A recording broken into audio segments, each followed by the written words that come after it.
आज से 500 साल पहले एक इंसान ने 21वीं सदी की भविष्यवाणी कर दी थी और उनके इन्वेंशंस ने आज के वैज्ञानिकों का भी दिमाग हिला कर रख दिया है। यकीन नहीं होता तो जरा इस इमेज पर नजर डालो। ये है इटली के इमोला शहर का मैप, जिसे साल 2019 में सैटेलाइट की मदद से खींचा गया था। और ये इमोला का वो मैप है जिसे लियोनार्डो दा विंची ने साल 1502 में बनाया था। दोनों मैप्स काफी सिमिलर लग रहे हैं, है ना? पर यहाँ पर सवाल तो ये है कि आखिर 16th सेंचुरी में जब सैटेलाइट तो क्या प्लेन भी एग्जिस्ट नहीं करते थे, तब लियोनार्डो ने इतना एक्यूरेट मैप बनाया कैसे? अब देखो, इसके ठीक 3 साल पहले सेसारे बोर्जिया नाम के रूलर ने इमोला पर कब्जा किया था और बोर्जिया नहीं चाहते थे कि कल के दिन कोई और रूलर इस शहर को हड़प ले, इसलिए उसने लियोनार्डो से इमोला का मैप बनाने को कहा। अब लियोनार्डो की तरह ही इटली के एक और पेंटर जैकोपो दे बार्बरी ने साल 1500 में वीनिस का मैप बनाया था और वो कुछ ऐसा दिखता था। अब देखो, इस तरह के मैप्स को ना किसी पहाड़ या फिर ऊंची जगह पर चढ़कर बनाया जाता था, पर लियोनार्डो का बनाया गया मैप क्लियरली इमोला शहर की एरियल इमेज है, जो उस समय के इंसानों के लिए सोचना भी इम्पॉसिबल सी बात थी। अब उस समय के आर्टिस्ट ने तो ऐसे किसी भी मैप को बनाने का सोचा भी नहीं होगा। अब ये लियोनार्डो की इमेजिनेशंस थी या फिर साइंस का कोई मिस्टीरियस कॉन्सेप्ट जो आज के इंसानों की समझ के परे है, इस सवाल का जवाब मैं आपके ऊपर छोड़ता हूँ। पर मेरे दोस्त, ये तो बस शुरुआत मात्र है। लियोनार्डो दा विंची ने अपनी लाइफ में ऐसी ऐसी चीजों को इमेजिन किया है और फ्यूचर की वो प्रेडिक्शंस की है जिन्हें सुनकर आपका दिमाग चकरा जाने वाला है। और मैं दावे के साथ कह सकता हूँ कि इस वीडियो को देखने के बाद इतिहास को लेकर आपकी सोच पूरी तरह से बदल जाने वाली है। तो दोस्तों, जरा इटली के रॉयल लाइब्रेरी ऑफ ट्यूरिन में रखी इस ड्राइंग पर नजर डालिए, जिसे Codex on the flight of birds कहा जाता है। अब ये असल में सिर्फ एक ड्राइंग नहीं है, बल्कि पूरी बुक है जिसमें हवा में उड़ने वाले अलग अलग तरह के ऑब्जेक्ट्स को इमेजिन किया गया है और उनके स्केचेस बनाए गए हैं। लियोनार्डो आज के लोगों की तरह बैठे बैठे लैला मजनू के सपने नहीं देखते थे और ना ही वो ओवर थिंकिंग करते हुए खुद को डिप्रेशन में डालते थे, बल्कि वे आसमान में उड़ती बर्ड्स को देखते थे और उनकी एक एक मूवमेंट को ऑब्जर्व करते थे। अब बर्ड्स की बॉडी कैसे वर्क करती है, इसको समझने के लिए लियोनार्डो ने अपनी लाइफ के कई साल लगा दिए। उन्होंने कंक्लूड किया कि अगर किसी चीज को उड़ना है तो एक सक्सेसफुल फ्लाइट के लिए उसे मेनली 2 चीजों की जरूरत होती है। पहला है एबिलिटी टू लिफ्ट, यानी कि हवा में उड़ने की काबिलियत, और दूसरा है कंट्रोल ऑफ डायरेक्शन, मतलब कि वो किस डायरेक्शन में जा रही है उस पर उसका कंट्रोल। इस बुक में हमें कई ऐसी ड्राइंग्स मिलती है ना, जिसमें लियोनार्डो ने इंसानों को हवा में उड़ाने वाली मशीन्स के डिजाइन बनाए हुए हैं। हालांकि दुख की बात तो यह है कि वो अपनी जिंदगी में तो कभी भी इन्हें रियलिटी में नहीं बदल सके। लेकिन जरा इस वाले ड्राइंग पर नजर डालिए, जिसे लियोनार्डो हेलिकल एयर स्क्रू कहते थे और ये आज के हेलीकॉप्टर की तरह ही लगता है। अब एक्चुअल हेलीकॉप्टर तो 20th सेंचुरी में ही आकर बना था, पर इसे हम लियोनार्डो का बनाया प्रोटोटाइप कह सकते हैं। लियोनार्डो की ये ड्राइंग इटली की बिब्लियोटेका एम्ब्रियोजियाना लाइब्रेरी में रखी हुई थी, जिसे 1795 में नेपोलियन अपने साथ ले गए थे और आज ये पेरिस की इंस्टीट्यूट दे फ्रांस में रखी हुई है। अब देखो, लियोनार्डो इसे असलियत में बना तो नहीं पाए थे, पर उन्होंने इसमें इस्तेमाल किए जाने वाले हर पार्ट के बारे में बताया था, यहाँ तक कि उनकी लेंथ और साइजेस को भी मेंशन किया गया है। और ये भी बताया गया है कि अगर इस इंस्ट्रूमेंट को करेक्टली बनाना है तो इसके लिए लिनेन के कपड़े की जरूरत होगी और उस पर स्टार्स की लेयर चढ़ानी होगी, जिससे कि एयर कपड़े के थ्रू पास ना हो। एंड मोस्ट इंटरेस्टिंगली, इस एयर स्क्रू को मोटर पावर्ड नहीं बनाया गया था, बल्कि ये पूरी तरह इंसान की खुद की पावर पर चलने वाला था। अब आप कहोगे कि भाई ये तो पॉसिबल ही नहीं है और लियोनार्डो का हेलीकॉप्टर सिर्फ थियोरेटिकल ही था, पर दरअसल साल 2013 में कनाडा के कुछ इन्वेंटर्स ने लियोनार्डो के आइडिया को फॉलो करते हुए हेलिकल एयर स्क्रू को रियलिटी में बदल दिया। एंड यस, ये पूरी तरह से मैन पावर्ड था। हालांकि आज के पर्सपेक्टिव से ये उतना सेफ नहीं था, इसलिए हम शायद इस आइडिया को मास लेवल पर यूज होता कभी नहीं देखे। हेलीकॉप्टर के बाद अब देखिए लियोनार्डो का पैराशूट। पैराशूट के इन्वेंशन का क्रेडिट फ्रांस के लुई सेबेस्टियन लेनोर्मांड को दिया जाता है, जिन्होंने साल 1783 में इसके पहले प्रैक्टिकल मॉडल को बनाया था। पर इसके करीब 300 साल पहले ही पैराशूट जैसी चीज की कल्पना कर ली गई थी। लियोनार्डो के इस स्केच में आपको ये पिरामिड शेप का ऑब्जेक्ट दिख रहा होगा, जिस पर लटक कर इंसान जमीन पर कूद रहा है। उनके अनुसार ये पिरामिड शेप्ड का ऑब्जेक्ट लिनन के कपड़े से बनेगा, जिसकी हर साइड करीब 23 फीट लंबी होगी और इसकी हाइट भी 23 फीट की होगी। अब लियोनार्डो का दावा था कि अगर किसी इंसान के पास ये पैराशूट हो ना, तो किसी भी हाइट से कूद सकता है और उसे कोई भी चोट नहीं लगेगी। अब लियोनार्डो ने खुद इसे कभी टेस्ट किया था या नहीं, ये तो मैं नहीं बता सकता, पर कई 100 सालों तक वैज्ञानिक इसे डेंजरस कंसीडर करते रहे और इसीलिए लियोनार्डो को कभी भी पैराशूट के इन्वेंशन का क्रेडिट नहीं दिया गया। पर ये मिथ उस समय बस्ट हो गया जब साल 2000 में एड्रियन निकोलस नाम के एक स्काई डाइवर ने लियोनार्डो के आइडिया पर बेस्ड एक पैराशूट का प्रोटोटाइप बनाया और एक हॉट एयर बलून से जंप लगा दी। लेकिन इसके बाद एड्रियन का क्या हुआ? एड्रियन ना सिर्फ जिंदा बच गया, बल्कि उन्होंने बताया कि लियोनार्डो के बनाए पैराशूट की लैंडिंग मॉडर्न पैराशूट से भी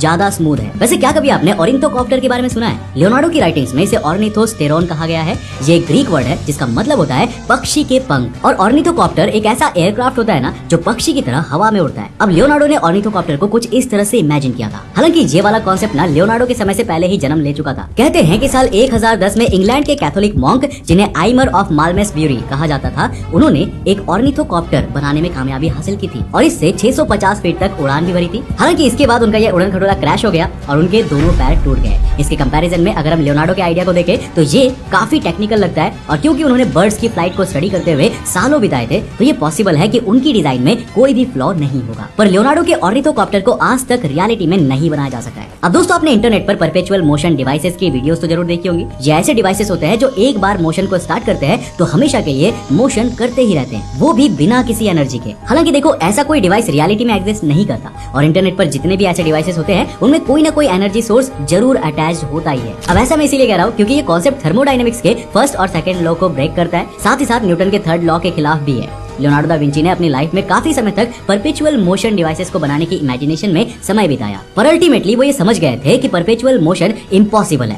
दैट मीन्स कि एक सिस्टम को वर्क करने के लिए एनर्जी की रिक्वायरमेंट तो जरूर होती ही है और उनके इस रियलाइजेशन ने उन्हें इमेजिनेशन की एक नई दुनिया की ओर बढ़ाया। अब जरा इसे देखो, जानते हो ये क्या है? ये है लियोनार्डो के एयरक्राफ्ट का लैंडिंग गियर। दोस्तों, वो इतिहास के पहले इंसान थे जिन्होंने गियर्स को मशीन में इस्तेमाल करने पर इतना इन डेप्थ स्टडी किया था। परपेचुअल मोशन और गियर सिस्टम की नॉलेज का इस्तेमाल करके लियोनार्डो ने कई चौंका देने वाले इन्वेंशंस किए थे। जैसे कि जरा इस ड्राइंग को देखो जो आज इटली के गैलीलियो म्यूजियम में रखी हुई है। देखो, एलोन मस्क वो पहले इंसान नहीं है जिन्होंने सेल्फ ड्राइविंग कार का कॉन्सेप्ट सोचा था। लियोनार्डो दा विंची इसे साल 1478 में ही इमेजिन कर चुके थे और इसका डिटेल्ड कॉन्सेप्ट उन्होंने इस ड्राइंग में समझाया है। अब टेक्निकली आप इसे एक कार नहीं बोलोगे बल्कि ये एक कार्ट का मॉडल था जो स्प्रिंग्स और गियर्स की मदद से चलता था और इसमें स्टीयरिंग और ब्रेक्स का भी सपोर्ट था। अपने कानों पर विश्वास नहीं हो रहा है ना? कुछ ऐसा ही हाल फ्लोरेंस के institute and museum of the history of science के डायरेक्टर पावोलो गालोजी का था, जिन्होंने साल 2004 में अपनी टीम के साथ मिलकर स्क्रीन पर दिख रहे इस सेल्फ प्रोपेल्ड कार्ट को बनाया। और जी हाँ, ये भी बिल्कुल सही से वर्क कर रहा था। अब इतना सब कुछ सुनने के बाद अगर आपको लग रहा है कि लियोनार्डो बड़े शांत स्वभाव के इंसान रहे होंगे जो दिन भर अपने ख्यालों में खोए हुए रहते होंगे, तो भाई हाँ, लियोनार्डो कुछ ऐसे ही व्यक्ति थे, लेकिन उनके ख्याल कई बार बहुत खतरनाक रूप भी ले लेते थे। जैसे कि साल 1486 में उनके द्वारा बनाई गई इस ड्राइंग पर नजर डालिए। ये कितना बड़ा होने वाला था इसे आप बगल में खड़े इंसान की साइज से कंपेयर करके समझ सकते हो। और लियोनार्डोस क्रॉसबो नाम के इस अस्त्र की ड्राइंग हमें कोडेक्स एटलांटिकस नाम की बुक में मिलती है जिसे लियोनार्डो दा विंची ने लिखा था। इसमें 6 व्हील्स सहित टोटल 39 इंडिविजुअल पार्ट्स थे। राइट साइड पर आपको एक बटन टाइप का दिख रहा होगा जिस पर हैमर मारने पर क्रॉसबो चलता था। और जानते हो ये giant crossbow Leonardo da Vinci ने बनाया क्यों था? क्योंकि लुडोविको स्फोर्जा नाम के एक इटालियन प्रिंस अपनी आर्मी के वेपन्स बनाने के लिए इंजीनियर्स की तलाश में थे और जायंट क्रॉसबो जैसे कई वेपन्स की डिजाइन लियोनार्डो ने उन्हें अपने पोर्टफोलियो के तौर पर भेजी थी। अब लियोनार्डो को लुडोविको स्फोर्जा के पास काम तो मिल जाता है, लेकिन उन्हें इस जायंट क्रॉसबो को रियलिटी में बदलने का मौका शायद कभी मिला ही नहीं। लेकिन ऐसा नहीं है कि लियोनार्डो का ये आइडिया सिर्फ कागजी ख्याल था। 24 जून 2015 को मिलन शहर के एक किले में इसके स्मॉल साइज्ड मॉडल को डेमोन्स्ट्रेट किया गया था और वो बिल्कुल वर्किंग कंडीशन में था। साथ ही साथ इसका निशाना भी एक्यूरेट था। अब क्रॉसबो से मन नहीं भरा तो जरा इस लीथल वेपन को देखिए।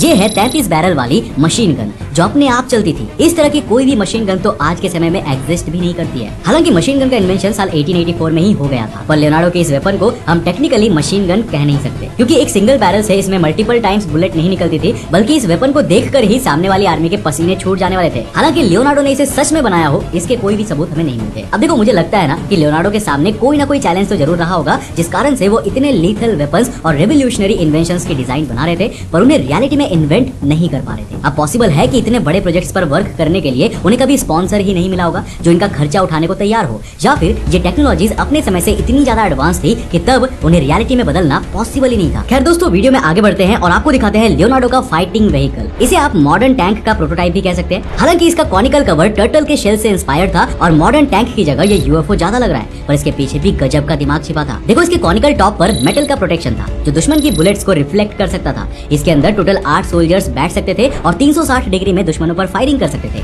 हालांकि इनमें से कुछ सोल्जर्स को इस मशीन के अंदर क्रैंक्स को भी रोटेट करना पड़ता था क्योंकि ऑब्वियसली उस समय इलेक्ट्रिक मोटर नहीं चलती थी और इसे भी एक प्रॉपर गियर सिस्टम के साथ ह्यूमंस के द्वारा ही चलाने के लिए डिजाइन किया गया था। लेकिन क्या हो अगर इस टैंक के रास्ते में कोई नदी आ जाए तो?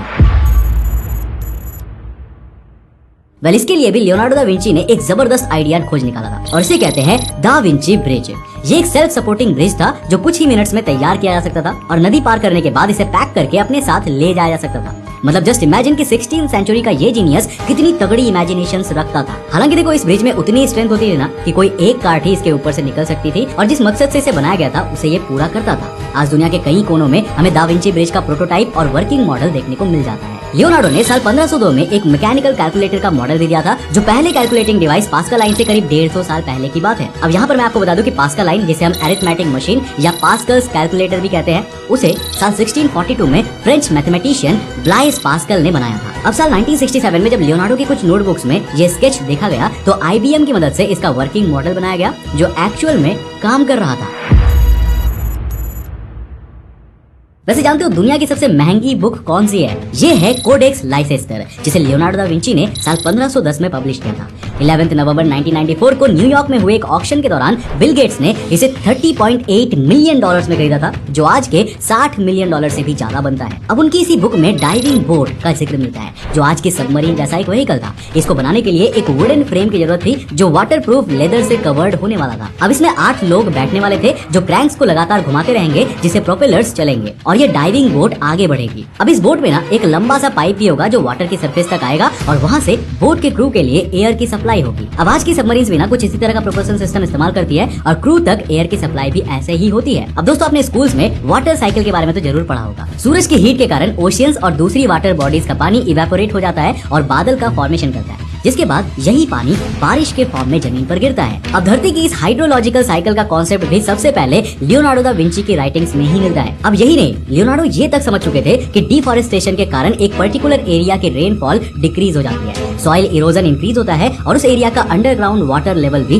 डिक्रीज होने लगता है। लियोनार्डो ने वाटर स्टोरेज टैंक्स, कनाल्स और डैम्स के भी कई इनोवेटिव सिस्टम्स भी तैयार किए थे। अब जरा इसे देखिए, ये एक वाटर लिफ्टिंग डिवाइस था, जिसकी ड्राइंग हमें लियोनार्डो की बुक में मिलता है और आप खुद ही देख सकते हो कि इसे कितना डिटेल्स में बनाया गया है। वैसे दोस्तों, जब बात टेलीस्कोप्स की आती है तो इसके इन्वेंशन का क्रेडिट गैलीलियो को ही दिया जाता है, लेकिन इसके 1 सेंचुरी पहले ही लियोनार्डो दा विंची ऐसे किसी डिवाइस की कल्पना कर चुके थे। कोडेक्स लाइसेस्टर में हमें लियोनार्डो के द्वारा लिखा हुआ एक नोट मिलता है, जिसका हिंदी ट्रांसलेशन है ऐसे ग्लासेस को बनाना जिनकी मदद से मून को बड़ा करके देख सके। अब लियोनार्डो की एक और बुक कोडेक्स अटलांटिकस में हमें लियोनार्डो के द्वारा बनाया गया मून का स्केच देखने को मिलता है, जिसकी सिर्फ आधी ही ड्राइंग आज बची हुई है। अब अगर आप गौर से देखोगे ना, तो लियोनार्डो ने यहाँ अलग अलग मिरर्स, लेंसेस, क्रिस्टल्स और प्रिज्म वगैरह पर लाइट की रिफ्लेक्शंस को ड्रॉ किया है। अब लियोनार्डो सच में टेलीस्कोप के मॉडल तक पहुंच पाए थे या नहीं, इसका तो कोई भी सबूत हमें नहीं मिलता, पर टेलीस्कोप्स के आइडिया को तो उन्होंने सोच ही लिया था। और ऑप्टिक्स का ये ज्ञान लियोनार्डो सिर्फ टेलीस्कोप्स के लिए कलेक्ट नहीं कर रहे थे, बल्कि वो सोलर पावर प्लांट का मॉडल तैयार कर रहे थे, जिसका सबूत हमें इस वाली ड्राइंग में मिलता है। नाउ जस्ट इमेजिन कि ये कितना कॉम्प्लेक्स सिस्टम होने वाला था।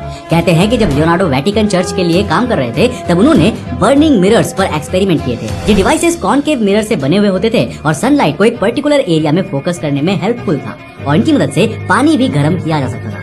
लेकिन व्हाट इफ हमें पानी को गर्म नहीं बल्कि ठंडा करना हो तो? अब भाई लियोनार्डो को रेफ्रिजरेटर बनाने का आइडिया तो नहीं आया होगा, right? Now you may not believe, लेकिन लियोनार्डो ने रेफ्रिजरेटर का मॉडल भी बना दिया था। जी हाँ दोस्तों, जैसे आप इस वाली ड्राइंग में देख सकते हो। अब यहाँ होता कुछ यूँ था कि बिलोज का एक सिस्टम लगाया हुआ था, जो लेदर से बने 3 चेम्बर्स में एयर को पंप करता था और फिर ये उनके अंदर मौजूद 18 पाइप्स में भर जाती थी, जो एक सेंट्रल वैक्यूम चेम्बर से जुड़े होते थे और वहीं पर हमारा वो कंटेनर होता था जिसे ठंडा रखना है। बिलोव्स असल में ऐसे मैकेनिकल डिवाइसेस होते थे जो हवा के झोंके को प्रोड्यूस करने का काम करते थे। इस कूलिंग मशीन का वर्किंग मॉडल फ्लोरेंस के एक म्यूजियम में रखा हुआ है। वैसे क्या कभी आपने सोचा है कि आज हम अपने बॉडी पार्ट्स के जो डिटेल इमेजेस देखते हैं वो किसने बनाए थे? जी हाँ, इसका क्रेडिट भी लियोनार्डो दा विंची को ही जाता है। इस बंदे ने लिटरली इंसान की बॉडी के हर पार्ट, चाहे वो ब्रेन हो, आईज हो, हार्ट हो या फिर इंटेस्टाइन ही क्यों ना हो, सभी की डिटेल्ड ड्राइंग्स बनाई थी। जहाँ तक कि एक बच्चा माँ के गर्भ में किस तरह डेवलप होता है, उसके डिटेल्ड डायग्राम्स भी हमें लियोनार्डो की ड्राइंग्स में ही देखने को मिलते हैं। साल 2016 में दुनिया के सामने आई ह्यूमनॉइड रोबोट सोफिया के बारे में तो आपने जरूर सुना होगा, पर क्या आप जानते हो कि आज से 500 साल पहले लियोनार्डो दा विंची ने भी एक ह्यूमनॉइड रोबोट बनाया था, जिसे लियोनार्डोज मैकेनिकल नाइट कहते थे। इसे साल 1495 में मिलान के राजा लुडोविको स्फोर्जा के दरबार में डेमोन्स्ट्रेट भी किया गया था। इसे पुल्ली और केबल्स के सिस्टम से बनाया गया था, जो अपने हाथ पैर को हिला सकता था और उठ बैठ भी सकता था। यही नहीं, लियोनार्डो ने फ्रांस के राजा फ्रांसिस I के दरबार में एक ऐसे मैकेनिकल लाइन भी डेमोन्स्ट्रेट किया था जो चल भी सकता था और इसके पुख्ता सबूत मौजूद भी है। साल 2019 में लियोनार्डो की इस मैकेनिकल लाइन को री इमेजिन करके बनाया गया था, जिसका वर्किंग मॉडल आज पेरिस के इटालियन कल्चरल इंस्टीट्यूट में रखा हुआ है। साल 1469 से 1518 के बीच लियोनार्डो दा विंची ने 10 मैन्युस्क्रिप्ट्स लिखी थी, जो आज भी एग्जिस्ट करती है और इनमें ना जाने कितने ही ऐसे फ्यूचरिस्टिक कॉन्सेप्ट्स को इमेजिन किया गया है। ह्यूमन हिस्ट्री में लियोनार्डो का कंट्रीब्यूशन इतना बड़ा है ना, जिसे एक वीडियो में कंपाइल करना तो इम्पॉसिबल है। तो भाई अगर आपको लियोनार्डो की लाइफ और इन्वेंशंस पर और भी वीडियोस देखने हैं तो मुझे नीचे कमेंट करके जरूर बताना। अगर आपके कमेंट ज्यादा हुए तो मैं इस टॉपिक का सेकंड पार्ट भी लेकर आऊंगा। और अभी ये तो बस शुरुआत है इनके इन्वेंशन का। वैसे दोस्तों आपको इनमें से कौन सा इन्वेंशन सबसे ज्यादा माइंड ब्लोइंग लगा नीचे कमेंट सेक्शन में लिखकर जरूर बताना। वीडियो पसंद आए तो इसे लाइक कर देना और अपने फ्रेंड्स और फैमिली के साथ जरूर शेयर करना। अगर आप नए चैनल पे तो चैनल को सब्सक्राइब करने के साथ साथ नोटिफिकेशन बेल ऑन कर देना। अगर आपको ये वीडियो इंटरेस्टिंग लगी ना तो आपको ये वाली वीडियो भी डेफिनेटली पसंद आएगी, जिसमें हमने बात किया है अमेज़न फॉरेस्ट में मिले ऐसे शहरों के बारे में जो हाल ही में डिस्कवर हुए हैं और जिनके बारे में कोई नहीं जानता। ये शहर इतने गुप्त थे और इतने मॉडर्न थे कि इनके बारे में आप कल्पना भी नहीं कर सकते। यहाँ पे क्लिक करो, इस वीडियो को देखो, बहुत इंटरेस्टिंग है। मैं मिलता हूँ आपको नेक्स्ट एपिसोड के साथ। तब तक के लिए बाय, जय हिंद।